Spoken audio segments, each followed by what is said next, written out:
Imran, start कर रहे हैं। आज लेक्चर नंबर 4 है। जो टॉपिक चल रहा था इलेक्ट्रिक फील्ड एंड चार्ज, इसका हमने कूलॉम्स लॉ देखा था और प्रिंसिपल ऑफ सुपरपोजिशन देखा था। आज हम देखेंगे electric field. Electric field concept आया क्यों? जब हम कोई चार्ज रखते हैं, कहीं भी रखें, तो उसका एक क्षेत्र बन जाता है। फील्ड मतलब क्षेत्र बन जाता है। क्षेत्र कैसे बन जाता है? उसमें से कुछ निकलती हैं फील्ड लाइंस, जो इमेजिनरी होती, दिखाई नहीं पड़ती, क्वांटम लेवल की हैं, दिखाई नहीं पड़ती हैं, किसी भी चार्ज से निकलती हैं। जैसे कि मैग्नेट आपस में एक दूसरे को साउथ पोल नॉर्थ पोल आपस में अट्रैक्ट करते हैं तो उनके बीच क्या होती है? मैग्नेटिक फील्ड होती हैं। उसी प्रकार जिसमें होती हैं इलेक्ट्रिक फील्ड होती हैं, जिनकी तीव्रता देखेंगे। तीव्रता क्या होती है? तो उसको कहते हैं electric field intensity. Electric field intensity मतलब तीव्रता, कितनी तेज है, आखिर कितनी इसकी तीव्रता है, उसको हम देखेंगे। तो उसको हम देखने के लिए फार्मूला होता है E बराबर E इक्वल टू इस चार्ज पर कितनी फोर्स लग रही है, इस चार्ज की वजह से किसी अन्य चार्ज पर कितनी फोर्स लग रही है। हम यहाँ पर एक छोटा सा नन्हा सा चार्ज रख लेते हैं। इसको आखिर तीव्रता बताने के लिए किसी और चार्ज को रखना ज़रूरी है, क्योंकि हम जितनी तेज़ी भागेगा उसके फोर्स के अनुसार हम डिटरमाइन कर पाएंगे इस पर कितनी तीव्रता से ये भाग रहा है। तो किसी और चार्ज रखते हैं Q0। Q0 क्या है? Q0 मतलब ऐसा एक चार्ज है जिसके पास इलेक्ट्रिक फील्ड लाइंस नहीं है। Q0 एक चार्ज है जो सबसे छोटा है। ये तो फर्दर छोटा है, लेकिन ये बहुत ही छोटा है। इसके पास कोई इलेक्ट्रिक फील्ड नहीं है, जिसकी वजह से हम आसानी से इसको प्रयोगशाला में उपयोग करते हैं, लेबोरेटरी में जांचने के लिए आखिर कोई चीज़ कितनी प्रोड्यूस कर रही है, तो इसकी इलेक्ट्रिक फील्ड इंटेंसिटी कितनी तेज़ है, इसको जानने के लिए Q0 चार्ज रखेंगे। फिर देखेंगे इस पर कितनी फोर्स लग रही है।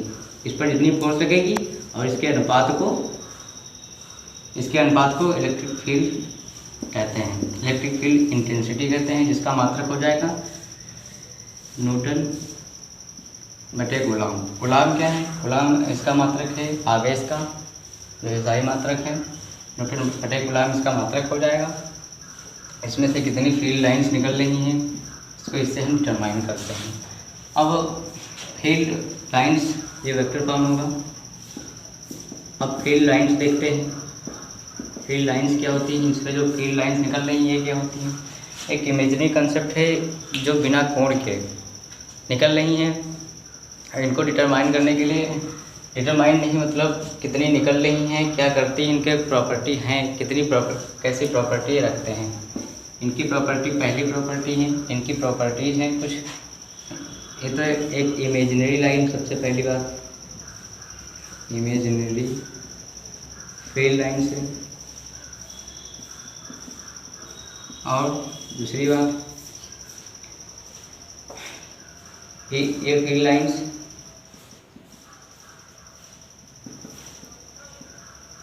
जो फील्ड लाइंस हैं ये कोई भी एक क्लोज लूप नहीं बनाती हैं। क्लोज लूप का मतलब ये है कि ये आपस में आकर फिर से यही नहीं जुड़ती हैं। इसका मतलब समझो, मतलब ये चार्ज रखा हुआ है, अब इसकी फील्ड लाइंस कभी क्लोज लूप नहीं बनाती हैं। मतलब फील्ड लाइंस जो है कभी क्लोज लूप नहीं बनाती, हमेशा ऐसे रूप में होती हैं, डॉट डॉट नहीं, ऐसे इनकी तीव्रता धीरे धीरे कम होती जाती है, इस तरह होती हैं। अब ये कभी क्लोज लूप नहीं बनाएंगे, क्लोज लूप एक दूसरे को बंधेंगे नहीं। तो field lines can not form बनाती हैं ए क्लोज लूप, ये क्लोज लूप नहीं बनाती हैं। 3 number, they never intersect each other. इसका मतलब ये फील्ड लाइंस कभी एक दूसरे को काटती नहीं है। जैसे कि ये फील्ड लाइंस गई तो इसको कभी नहीं काटेगी। अगर हम मान लेते हैं कि यहाँ पर कहीं काट दे रही है, एक ये फील्ड लाइन से एक ये फील्ड लाइन से आपस में काट दे रही है, तो इसको हम टेंजेंशियल, इस पर हम इसका वेक्टर फॉर्म लिखेंगे। इसकी दिशा ये जा रही है, इसकी दिशा ये जा रही है। इफ़ बी रिलेटेड, हम मान लेते हैं कि they are crossing each other, एक दूसरे को काट रही हैं, क्रॉस कर रही हैं, तो उनके दो टेंजेंट बनेंगे, तो उनकी दो दिशाएं हो जाएंगी। और ऐसा कभी पॉसिबल नहीं है कि किसी एक यूनिट की दो दिशाएं हो जाएंगी। एक ही दिशा होगी, क्या कहते हैं, एक ही दिशा होगी जो मैग्नीट्यूड को बताएगी, और क्या कहते हैं उसकी फाइनल दिशा होगी, तो कभी इंटरसेक्ट नहीं करती हैं। और ऐसे 4 प्रॉपर्टी लिख रहे हैं। The number of field lines, the number of field lines are subjective case, but the density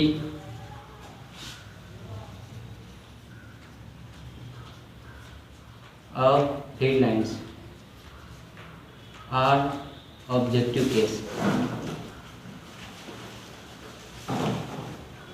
अब इसका मतलब सुनो, जो फील्ड लाइंस हैं, चार्ज बड़ा होगा तो उसमें से फील्ड लाइंस ज़्यादा निकलेंगी। तो मतलब हम जो क्या कहते हैं फील्ड लाइंस हैं, उनको फील्ड लाइंस सब्जेक्टिव केस हो सकता है कि हम इसको बढ़ाकर उसकी फील्ड लाइंस ज़्यादा बढ़ा सकते हैं, लेकिन इनकी जो डेंसिटी है, इनके बीच की सघनता जो है वो हमेशा फिक्स रहती है, हमेशा फिक्स रहती है, इसलिए ये ऑब्जेक्टिव केस हो जाता है।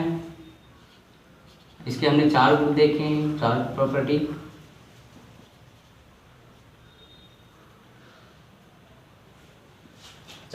देखी है।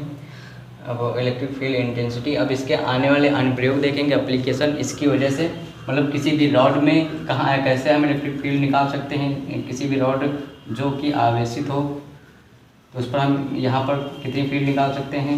और इसकी वजह से कुछ आता है इस चैप्टर में, इलेक्ट्रिक डायपोल की वजह से हम उसकी इलेक्ट्रिक फील्ड निकालेंगे। डायपोल मतलब इसमें 2 पोल हों, प्लस माइनस Q चार्ज होंगे, उसमें हम देखेंगे उसकी वजह से कितनी इलेक्ट्रिक फील्ड बन रही है। तो इसके एप्लीकेशन नेक्स्ट वीडियो में देखेंगे। तब तक के लिए जय हिंद।